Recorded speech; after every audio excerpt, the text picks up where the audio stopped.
Oh boy, this one is a doozy. We have here After.Life, a film starring Justin Long, Christina Ricci, and Liam Neeson, as you can see clearly in the case. Distributed by Anchor Bay, but I believe it was made by these guys right here, LLEJU, Leju Productions. So these guys may have made it, these guys may have produced it, and that seems to be the idea. The bigger guys usually produce, and these guys are the ones that make it.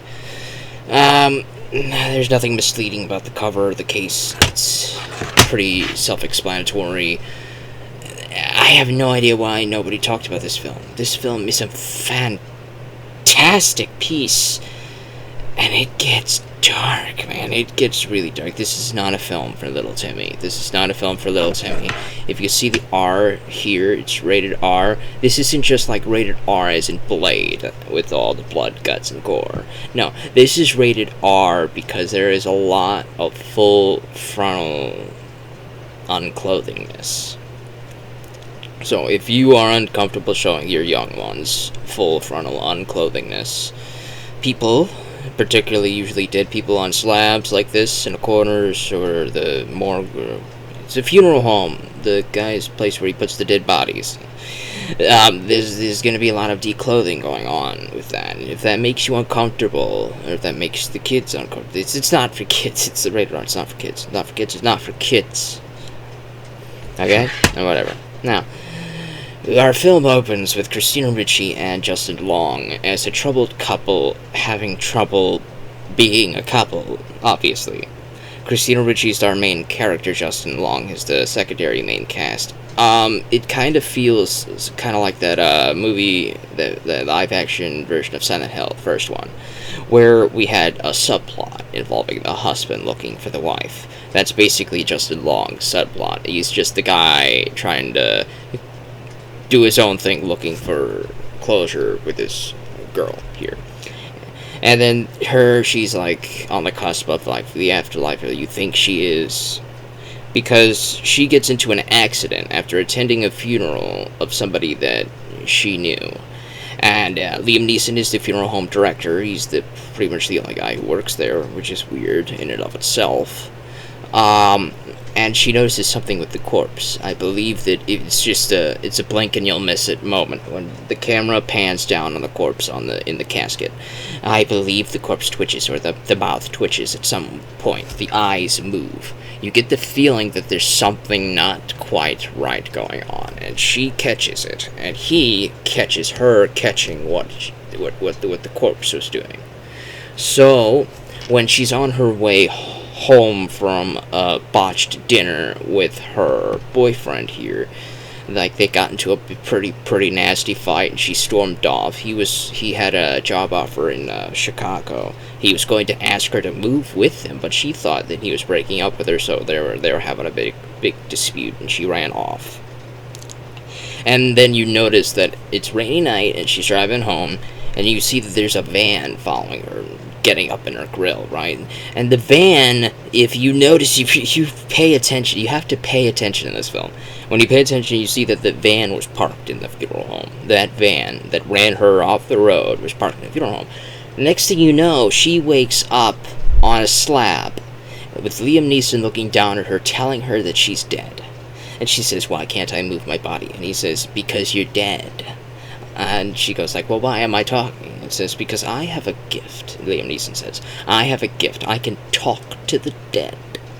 Your spirits linger here for a few days while I prepare the body, and it is up to me to get you to cross over."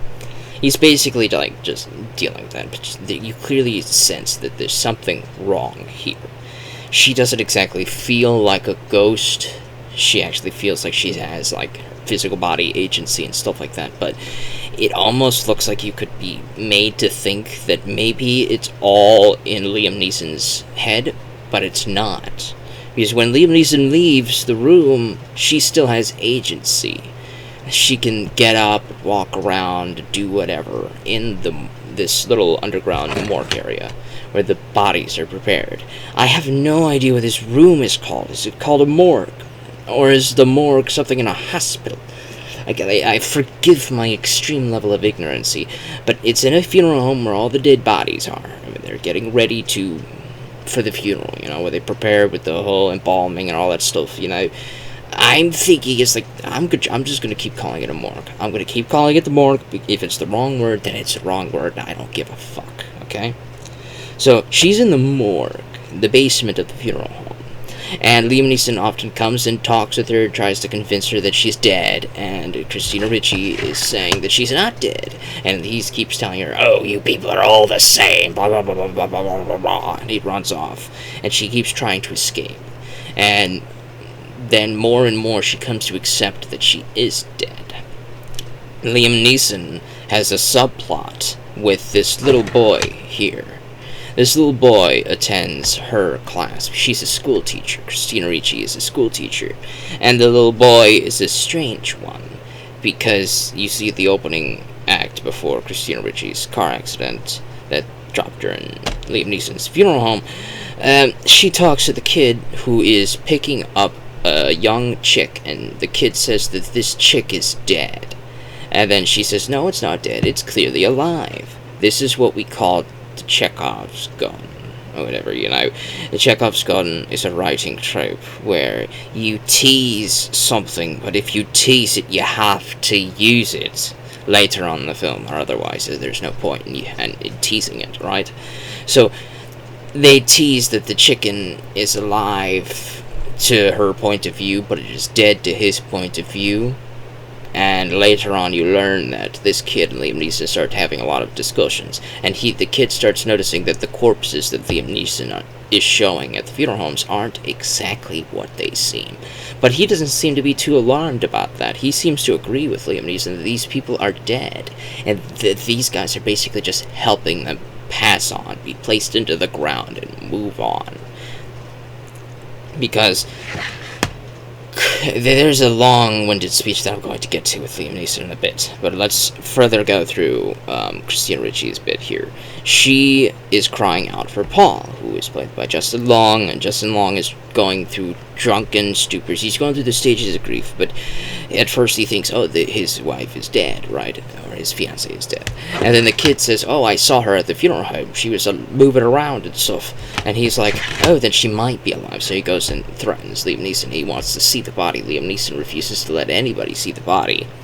And so Justin Long leaves, brokenhearted. And then she finally comes to accept that she is dead.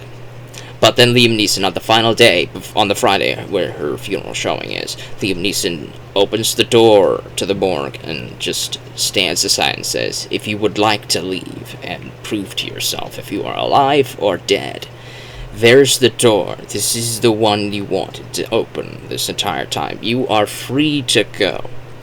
And astonishingly, Christina Ricci does not move. She does not leave. As soon as she tries to walk across the threshold, she gets visions, terrible visions of just life and hell, and just life is hell, essentially. And she decides to stay. She decides to accept that she's dead, and she's going to be buried. Meanwhile, Justin Long is going to his cop buddy, because I think he's a prosecutor, right? So he's friends with the local police department. So he's talking with his cop friend, saying that he wants a warrant to see Christina Ricci's body. And the cop friend says, of course, he's not going to do that. He's not going to do that because he just assaulted the funeral director. He's not going to get a warrant for that and all that stuff. But then he starts coming up with all these crazy theories that maybe Liam Neeson is drugging these bodies. And then one of the cop friends mentions, actually, there is a thing that does this. And I believe this is a fictional drug. If it's not, then cool. The drug, I believe, was called hydronium bromide. It's a paralytic agent that induces a death-like state to the body once administered via syringe. So, it's theorized by Justin Long that Liam Neeson runs these people off the road with his van, and then he goes to the corpse and injects them with hydronium bromide to induce a death-like state to fool the paramedics who arrive shortly after into declaring the body dead, which then passes the corpse on to Liam Neeson's care, who is the funeral director, right? So they don't want all that space filling up the hospital morgue, but I don't think that's exactly how the law works. You know, I don't think that's how they so quickly pass the body over to the funeral director. Like, they may want to examine it themselves instead of, like, just declaring the body dead.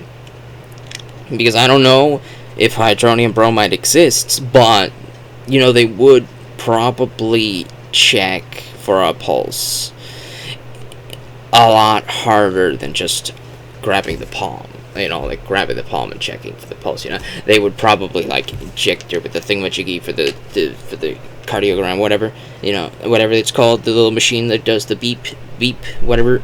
They probably hook her up to that to see. I don't know. They would just try harder than just check the pulse. Oh, she's dead.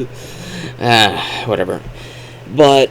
So, she sees finally that Liam Neeson is holding a syringe, injecting a fluid, that she looks on the bottle, and we, the viewers, can see that the bottle is labeled hydronium bromide. We learn that he is injecting hydronium bromide, a paralytic, into her body to induce a death-like trance. Whenever people come to view her, he injects her with this to induce a death-like trance, so that everybody who comes in to see her will be fooled into thinking that she's dead.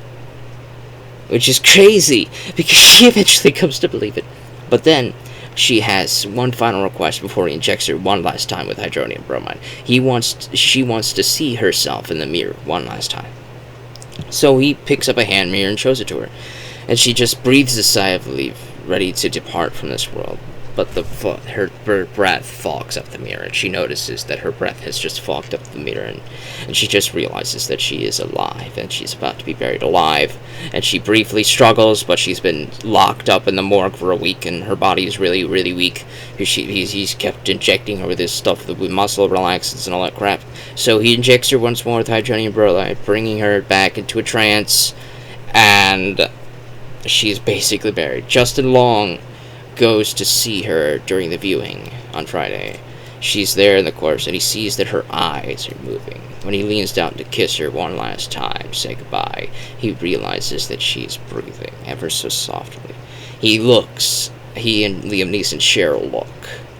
But he can't say anything anymore, because nobody believes him. Nobody's going to believe him anymore. So, later on that day, he's just getting piss-faced drunk, drinking. And Liam Neeson says, "Haven't you had enough?" And he turns and says, "I know she was alive." And Liam Neeson says, "Well, maybe she was. You don't have that much time to find out if she was or not." Which basically suggests that he should go to the cemetery where she just got buried and dig her body up to find out if she's dead or not. So that's exactly what he does. And then we see in Justin Long's rearview mirror the same van that ran her off the road. And then we see that he wakes up on the same morgue table that she woke up on, and Liam Neeson's over her saying, "You're dead, buddy." And Justin Long says, "Oh, shit, you did it to me too." And then the film ends. They get to embrace in the afterlife, at least. There's a nice little happy ending scene where the two embrace in the afterlife. Now, before I close this out, I want to bring up Liam Neeson and the boy.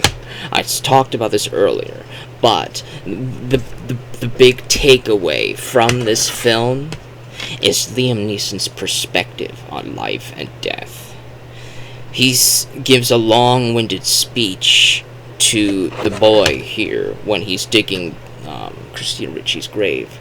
He says that he looks around at the streets and sees all of the people, and he sees that everybody is basically dead. Their bodies are moving. They blink, they breathe, but they're dead. They are essentially dead. They wake up, they go to work, they go home, they go to sleep, they wake up, they go to work, they go home, they sleep.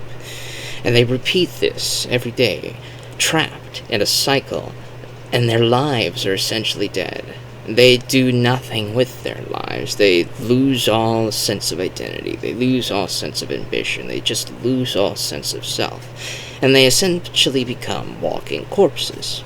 At least to Liam Neeson, that's what he sees these people as. And he views this as his responsibility to find these people who are not embracing life and basically put them into the ground and send them off to the afterlife, because he cannot allow the dead to walk the earth. Which is really, really, really deep philosophically. And there's a lot of roots in, like, reality in that regards, if you want to actually get so deep into that. I would love to have these discussions in the comment sections below if you'd like to comment on this, if you've made it this far. After.Life is a fantastic film, and I strongly recommend, if you can find it, I strongly recommend you give it a watch, because this is very imaginative.